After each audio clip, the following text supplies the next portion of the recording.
LMadu, and the topic is Cuba. And Dr. Madu, I think the last time that we spoke in reference to this, we were talking about some of the medical advantages you indicated, and as a prelude to talk about some of the problems that Cuba might have.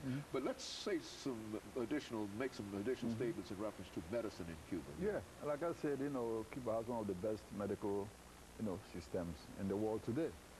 In terms of AIDS, like we've been talking about, Cuba exports, one of the best HIV/AIDS vaccines to most of the third world countries. In fact, most of the Latin American countries buy their HIV/AIDS vaccines from Cuba. In terms of percentage of those infected by AIDS, Cuba has probably the lowest, in the whole world. When this HIV/AIDS came to Cuba, Fidel Castro, quarantined the first those who were identified initially, to the island of Pines. They were quarantined. Then he made sure everybody had to be tested and checked out. And then they moved there and started manufacturing, HIV/AIDS vaccines.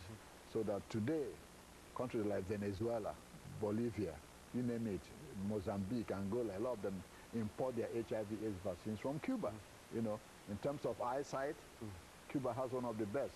As we speak, right now, there are thousands of people from a lot of South American countries sitting in Havana waiting for their eyesight to be corrected. Some, glaucoma and all this. Yes, Cuba has one of the best. So in terms of medicine, they have, achieved a very, very, very big feat in that country. We don't hear much about it. Not at all. Yeah. No, we don't hear anything about it, as a matter of fact. But when President Carter went to Cuba, he was amazed when he went to the Biotechnology Institute to see what they are doing. So in terms of healthcare system, the Cuban Revolution has accomplished a lot. Their educational facilities, probably one of the best in South America. Education is free in Cuba, from elementary to university.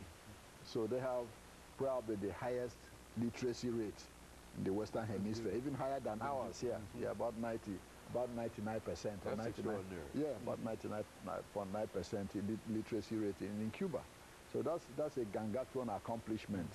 Now, what are the failures?